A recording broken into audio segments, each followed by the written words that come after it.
If you want to be a successful property developer, there is one consultant that you need which is so important to you, and that is a structural engineer. So on today's show, we're going to find out why. My name's Ritchie Clapson, and you're watching The Open Door Show.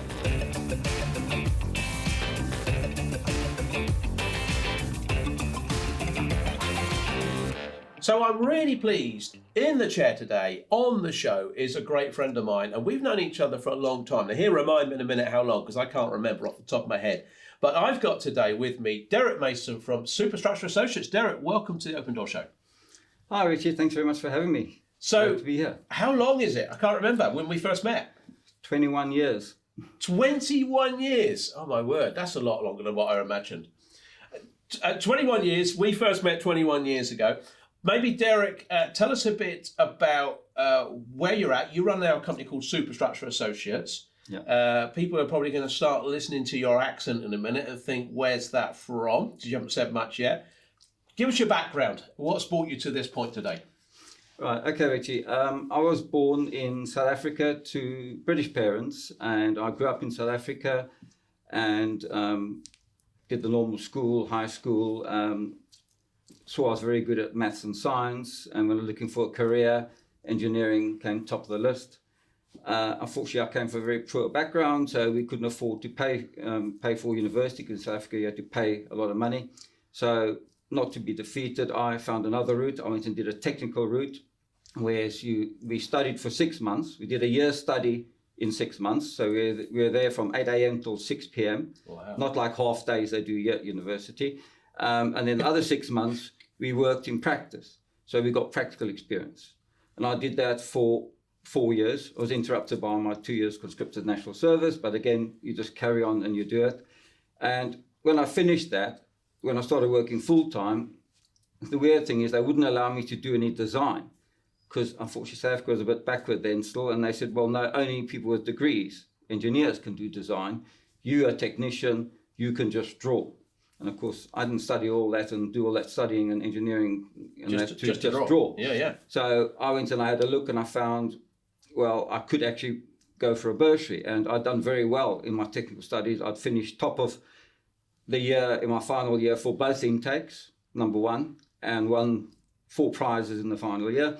And then I was also third in the country. So I thought, well, those results are pretty good. So I applied for a bursary, and I won a bursary for a company. So I was allowed to go straight into third year of BSc Civil based on my previous academic results and things. So I did third and fourth year, finished in the top 10 both years, got on the Dean's Merit List, again won prizes, took them away from the university students, which I really enjoyed. Yeah. And then I qualified to go on and do my Masters. Now, Masters in South Africa generally takes you 3 years. It's almost like a PhD, but I was paying for myself, so I did it in 18 months. Worked like a dog, really hard. I even tutored in the afternoons. I looked after the students when they were doing the tutorials, because I got paid a little bit, but the big thing is it reduced my fees. Yeah. So again, it was worthwhile. And my wife supported me for those 4 years, because we got married just beforehand. And then carried on working, progressed through various companies, worked in Lesotho, Swaziland, and Cape Town again. And then in 1998, I came over to UK to see what it was like here, because I wanted to see what engineering was like here. Did some interviews, didn't take on a job, went back, confident enough I'd win work if I came here, so I resigned without a job. And within that last month of notice, Waterman's employed me just off my CV.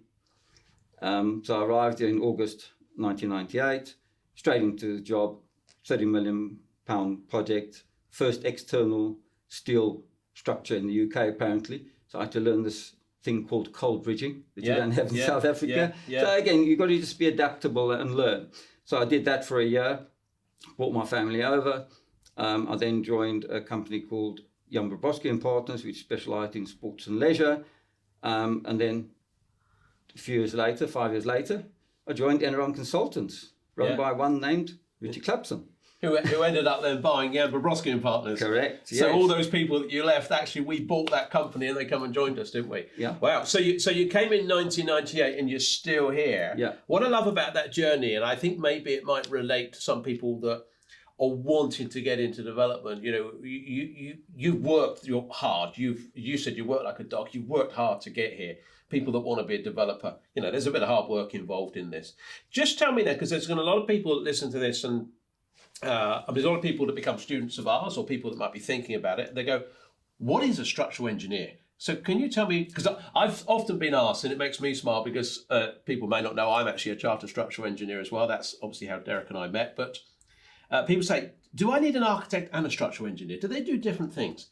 Perhaps you could tell me what a structural engineer is. Okay, so in simple terms, an architect designs a building, they make it look good, and it's all beautiful and whatnot. But the structural engineer designs the elements that actually make the building stand up. So steel columns, beams, foundations, walls, etc. So it's all those elements, and the structure, most of it in the end is hidden. So people, when you walk in a building, you don't see the steel beams and things. It's all hidden in cladding and things like that, unless it's something like a sports stadium where you can see a lot of the structure. But structural engineers are essential to make a building stand up, because otherwise it won't, you know, and we use math, science, material science, etc., to be able to do the design, because we have to have everything backed up by numbers and things like that. Yeah. Because at the end of the day, it's got to be safe. It's got to stand up. There's an old saying, if a surgeon makes a mistake, he could kill a patient. If a structural engineer makes a mistake, he could kill thousands. Well, that's a bit of a sobering thought. So you need to pick a good one with lots of experience, preferably chartered. So, you know, when you're setting up your team, it's very important to make sure you choose the right people. I always say as well that having your architect and structural engineer are your two key consultants that you need, because between yourself and the architect, you can make schemes work. Yes. So when a developer's looking at something, you're the people that unlock these schemes. Why do you think a structural engineer is so important? We know obviously the numbers, we know about, as you say, safety, but what is it that helps a developer unlock a scheme when a structural engineer is involved? Well, someone particularly like me that's got, you know, close on 40 years experience, I can walk into a structure and look, and I can see things that others can't. Now, I don't possess X-ray vision, although it would be very beneficial if I did, but I can look at how the structure has been put together, and I can very quickly work out what needs to be done to achieve what they need to do. And the secret in making the development successful is trying to use as much of the existing structure as possible, because then you're saving money. If you're going to take a lot of the existing structure away, well, you're just going to spend more money putting new structure back. So just simply looking at it where a developer initially might, maybe with the architect, think, let's take that wall out or let's take that column out, you might say, no, if we can just work with those, this is going to save us a fortune, hence put more profit on the deal or make a deal stack up. Yeah, because sometimes just by giving that input, it could make a project that doesn't stack up all of a sudden stack up, because we've done clever engineering and architecture. You know, they've got their rules and whatnot they've got to comply to, but sometimes you can be flexible. You can change the room layouts around or whatever to keep a column in its place, because, you know, people ask me, can you take a column out? And most times the answer is yes, but there's a cost to it. And if you can avoid that cost, well, that can go to your bottom line. Yeah. And I guess the structural engineer's ability to work with the architect and vice versa is absolutely key. It is, yes. You know, unfortunately, I can get on with most people. Very few people I rub up the wrong way. There's an odd one maybe, but you know, at the end of the day, it's about a professional relationship, respecting each other's skills and abilities and things. And it's just really looking for common ground, because at the end of the day, you want your client to be successful. And, you know, by working together, we can do that. You know, we've got a simple rule in my company. The only silly question is one you don't ask. So I do challenge things. I do ask things. You know, and some architects or other professionals might take exception to that. But to me, if you're confident in what you're doing, you should welcome questions, because at the end of the day, it's a collaborative effort. So if I say, well, why are you doing that? Why can't we do it this way? There might be a perfectly good reason. They explain to me why they can't do it. Fine. Yeah. I've asked the question. The problem comes is when you don't ask the questions, you could be leaving money on the table. We have a process that we teach, which is called the 5 whys, which Toyota invented, which is just keep asking why. And eventually you'll often get the answer maybe you didn't expect. At least you've tested it. Yeah, absolutely. It's all about testing, as you say. What makes a good structural engineer from a developer's point of view? Because I certainly know when new students are coming through, and obviously you work with us here, you work with a lot of our students at propertyCEO and help them on their path as part of their professional team. A lot of students say to me, yeah, but if I'm going to pick a structural engineer, what am I looking for? What makes a good structural engineer?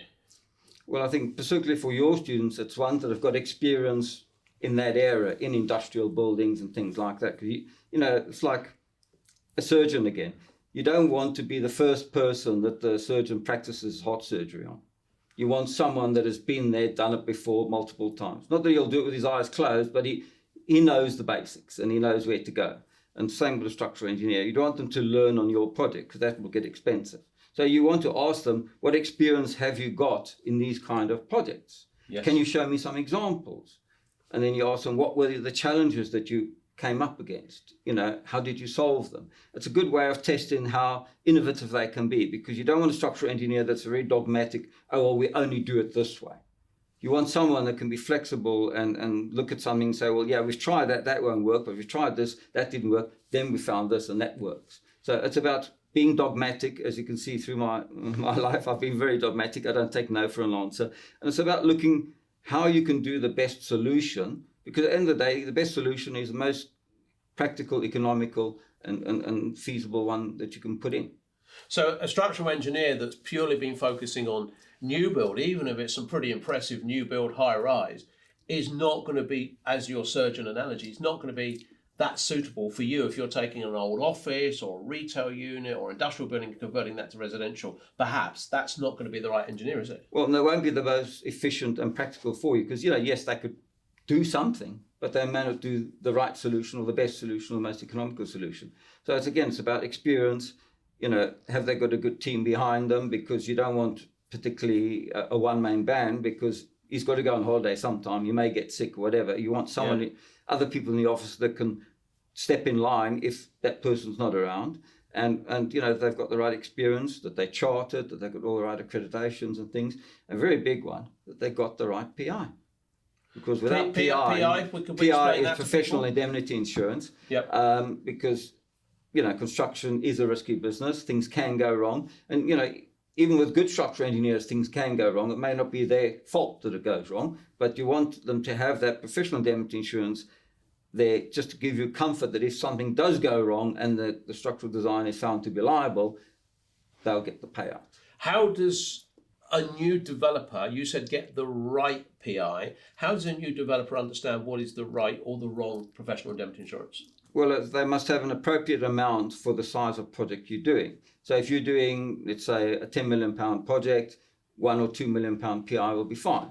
But if you're going way up to, say, 30, 50 million, well, you want at least 5 million PI. Because the proportion of the build costs and all that, structures is generally around 20-25%. Okay. So you want that amount of PI. The PI behind you. Wow. In terms of a message I often hear, new developers or prospective new developers, and maybe you're listening to that, maybe it's you out there, they get a bit nervous about finding their professional team. Power team is often a phrase that's used. And I get it, but I often say, well, actually, as a structural engineer, as a consultant, you're the one looking for developers, aren't you? Yeah. You're looking to sell to them. You need developers. So what would you say to someone who's fearful of approaching a structural engineer? Well, same old thing. Don't ask the silly question. Ask them, are they available? Would they be interested in that? Go for recommendations and think. And if someone says, well, look, I haven't got a clue where to start looking for a structural engineer, most structural engineers will belong to what's called the Institute of Structural Engineers, IStructE. If you go onto Google and just type in find an engineer, that'll pop up a website. You can type in your postcode of where your development is, and it'll give you a long list of structural engineers that work in that area. And the benefit of that is that those will be chartered, because to belong to that website, that company has to have at least one chartered structural engineer in their practice that is active. Yeah. And then if someone literally rings you up, I guess there's a measure there. By the way that you respond or one of your team responds, you're either interested or you're not in the type of work. And I guess that first question is, do you do the type of work that I'm looking to develop? Yes, yeah. Ask that question. And, I like having conversations with people when they phone up, because I will ask questions. Is this your first development?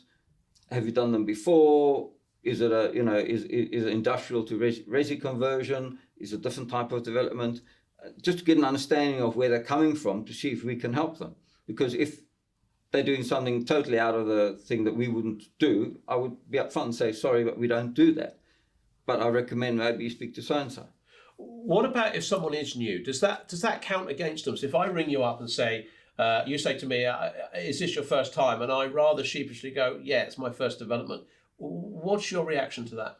Well, I say, no, that's fine. We've all got to start somewhere, and I like teaching people. It's one of my things now. I like mentoring people and that, and particularly engineers and that, but I like using my vast amount of experience to help people be successful. And if it's their first one, great. They haven't got bad habits already. So you can mould them. I can mould them, yeah. But you can take them along the right path, which means they're not going to hopefully make any expensive mistakes. Yeah. Because some developers, they'll do their first one, and whatever reason, they choose the wrong team, and it just goes from bad to worse. Yeah. And now some people would just stop there. Other people, no, I want to give it another go. But then you want to learn from your mistakes, and then, choose the right team. If you can find a team that have worked together, all the better. Yeah. But as structural engineers, we're very adept about going into new teams. You might find architect and a cost consultant worked before, but the structural engineer hasn't. Yeah. We're very good at, getting into the team very quickly, understanding how they work. Again, just asking questions, understanding what's important to them, because then we can look at from our side, how can we help enhance that? Yeah. I like the fact there, and hopefully it's pleasing for people if you're listening to this, is that Derek wants to help you. You are looking to help. I mean, actually, some people might have spotted this on the table, but this is a book, and anyone that writes a book is someone that wants to teach other people. And I think that's an interesting thing, is that you don't write this for your own sake. This is written for someone else to communicate what you're doing. This book is called Will It Stand Up? What's this about, Derek? Okay. You'll probably remember, Ritchie. What do you mean probably? Are you suggesting I might not? No, you will, because the last company that you had, NRM Consultants, won the bid to do the independent engineering check of the London 2012 Olympic Stadium and the swimming pool as well. National Aquatics and Development. The Aquatic Centre, yeah. And you appointed me. You showed very big trust to me, thank you. I ran the team that did the independent engineering check for Olympic Delivery Authority. Oh, it was you, was it? I remember. Of the London 2012 Olympic Stadium. And that was, it was a 4.5 year project and whatnot. And I learned a lot, obviously, doing that and that. And now the book, what it states is I've developed what I call my 7 essential principles of running a successful project, which for project developers will be brilliant. So is that worth a read by property developers? Yes, I would say it's so. About the Olympics. Yeah, it would be, because those principles you can use for any project, and you can buy it on Amazon. $16.99 it says on the back. Is that what it is? Yeah, that's it. Yeah, good knowledge costs money. Yeah. So it talks about the story about how the people, how they went about putting the Olympic bid together, how they won the bid, how they appointed the design team, how they found the contractor, and then takes it through to the opening closing ceremony. So you're not going to learn how to design a stadium, but what it'll do is it'll teach you the principles and on what to look for to run a successful project, which when you're developing is what you want. Wow. Because I think people wouldn't necessarily expect to pick up a book like this. It's a fascinating book. I mean, I have a copy. Derek very kindly gave me a copy, signed copy some years ago. But, pictures of Olympic Stadium. So it's an interesting read anyway. But I do think it's the sort of thing that it's not the sort of thing you're going to go and develop, but it does give you those broad principles. Let's talk about new developers. Okay, so you work with quite a lot of our students. You regularly hear our developers club sessions with our students, and they're obviously all going on their journeys. What would you see as the biggest challenges that many of those students face? I think one of them is confidence. And the old thing is, you get more confidence the more you do something, but you've got to start somewhere.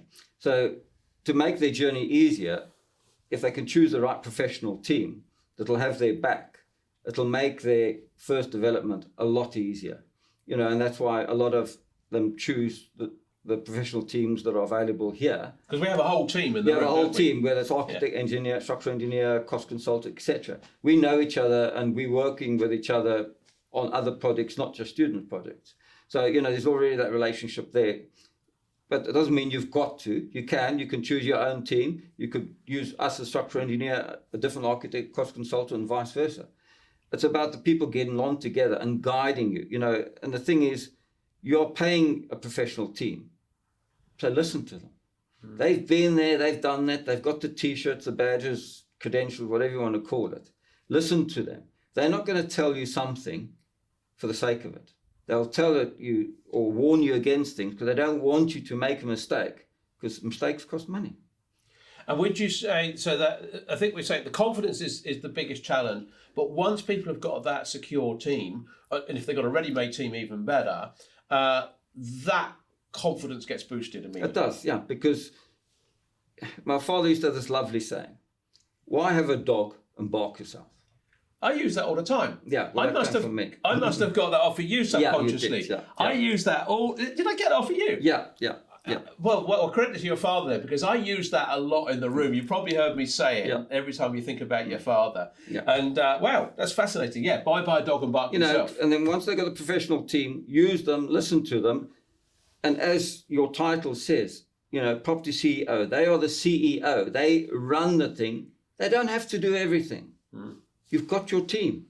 They're your dog. So don't bark yourself. I have a slight concern that maybe either yourself or your father's going to be asking for some royalties the amount of times I've used that phrase. Have we got an agreement that... yeah, that's fine. I use it all the time as well. So okay, that's absolutely fine. So there's going to be no claim on that. Okay, so what stands out for those developers that are successful? So you come in the room, you see developers, new developers in that room, you see them coming through all the time, coming into their developers club out of their academy day sessions, they've graduated. What stands out for those that are successful, and you've seen a lot of them that are successful, you're working with a lot of them, what do you spot, even if you've not even worked with them, that makes a successful developer in your eyes? The first one is they ask lots of questions. Again, so there's this hunger for knowledge. They want to know why. And I love that because I like answering their questions and guiding them. But also it's attention to detail. They don't need to know structural engineering, how to design beams and stuff. We do that. But they must know that they need an engineer and that the engineer must be doing their bit. So just check in with them. How are we going? How are you progressing? That kind of thing. That's all they need to know. They don't need to know the nitty-gritty because we deal with that. But it's about attention to detail, not just with the engineering, it's the architecture, cost consultant. They've got to have their finger on the pulse. Otherwise, their money's just going to disappear. So so as soon as you're in that room and a new student comes in that you won't have met because they've graduated into Developers Club, it's those that ask the questions that stand out. I think so, because, yes, there are the exceptions. You'll get what I call the quiet mouse there, sitting at the back, and they will listen to everything. They'll take things in, but eventually they will ask a question. It may not be in the room. They may come and find me afterwards. Yeah. But they still have processed that information. They've got an inquisitive mind, which is very important, and then they will ask the question. Because if they don't ask the question, they won't get the answer. And that's what they need to do to get the answers. And I love the fact that you said there's no stupid questions. So you're very happy for them to ask you almost a ridiculous question that you get asked time and time again, but for them it's not ridiculous, so they need the answer. If it's a question in their mind, it's important that I answer it. And that's why I came up with that rule. Yeah. And that's one of our philosophies in my business. Ask a silly question. And when I often tell that to clients, they always burst out laughing. Oh, why you got that? Why is it? And then I explain to them why, and they say, okay, you don't want me to be feel embarrassed or shy to ask questions. So no, because I want you to value what we do. And if you've got a question in your mind that, well, why is he doing that and not this? Well, ask it, and I'll explain why. And if I explain one way and you don't understand it, I'll explain another way. about being teaching again, isn't it? Yeah, it's all about teaching, making sure you can get on a level par with the people asking questions. Development has risk, okay? If we just think about risk for a minute here, just go down a slightly different direction.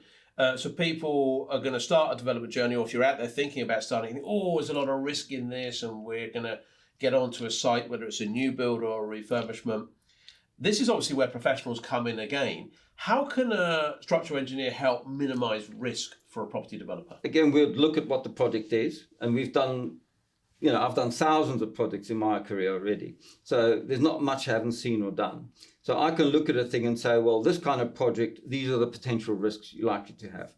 And as I said earlier, unfortunately, I don't have X-ray vision, so I can't look at the ground and see the foundations. But if we're concerned about foundations, we can commission investigation works, whether it's a scanning or it's excavating to show a trial pit for a foundation. You can minimize the risk by doing the right kind of investigations, and that will pay dividends. Yes, you pay for those investigations, but the cost of that is minimal compared to the risk that you've now mitigated. So it's worthwhile spending some money on investigations, on drainage. Get a CCTV survey done on drainage, because then you will understand what condition the drainage is. Will you need to rip it all out and redo it? Or can you reuse it? If you can reuse it, great, you're saving money. Sometimes the drain might have a bit of issues with it, but they've got technology now where they can put internal sleeves in drainage and things like that to make it up to scratch. So it's about spending your money wisely, reducing your risk, which will give you a better chance of being successful. What about the time when people should engage with an engineer? Because obviously you can't incur a lot of cost every time you're looking to put a bid in for a project. And part of the process, obviously, that we teach all of our students is the ability to better put a bid in. But then some of them leave it too late to engage with an engineer or even start talking. At what stage should you start, or would you encourage someone to talk to you if they're getting it into development? It will depend on the type of development they're doing, but let's say it's an industrial to resi conversion. Once they've identified one that they think will stack up, they could just employ an engineer like us just to do a site visit. That could cost you less than £1,000, depending on obviously where it is. And we could walk around with the client and they can explain what they want to do. And we can say, well, okay, that's fine, but you're going to have to be careful of that, careful of that, careful of that. Some of it might be, we might identify so many issues. We might say, look, it ain't going to work. Walk away, yeah. Cut your losses, walk away. And that's when they have to swallow a big bravery pill. Yeah. Because yes, they spent time, some money, but the biggest one is emotional. They've invested a lot of emotional energy and time into it. Sometimes it's hard to walk away. But you've got to do it sometimes, otherwise you will back a loser. What about even prior to that stage when you don't want to spend that type of money and do a site visit? I'm guessing with the experience that you and your team and your office have got, if a prospective new developer was walking around a site, took lots of photographs, some videos of that site, sent them to you, even though you can't commit to it, you could give some pretty... Oh, we could, yes. advice. We've done that before as well. Photos, videos in some ways are better than photos, although a combination is good.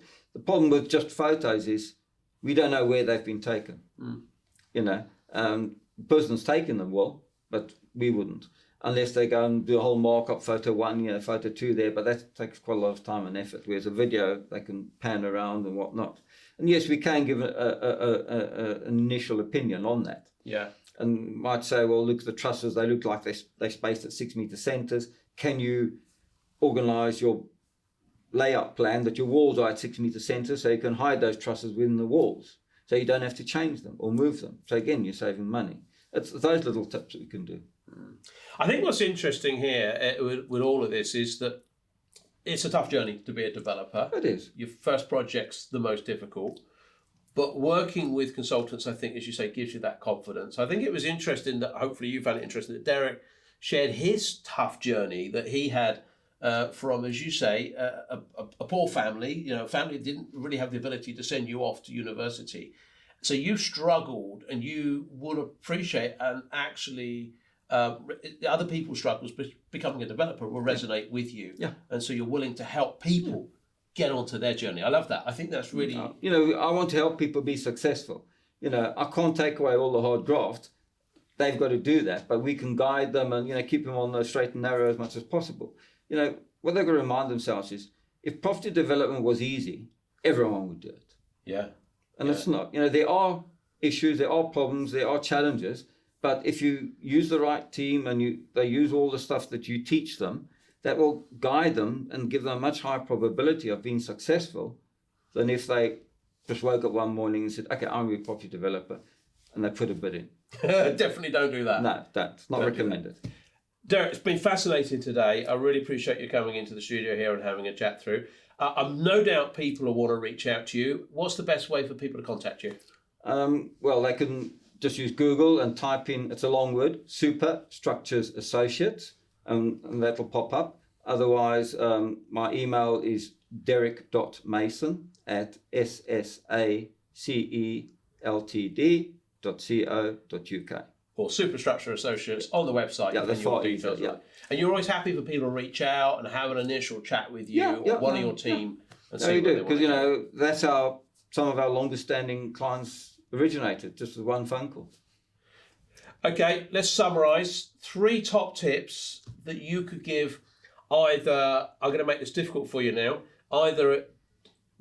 let's say some students of mine, I know a lot of my students listen to this, who are struggling to get their first deal off the ground. Equally, these 3 top tips have to apply to anyone who's perhaps listening to this, thinking about becoming a developer. There's your challenge, 3 top tips. Number 1. I think first one is look at a lot of deals. It's a numbers game.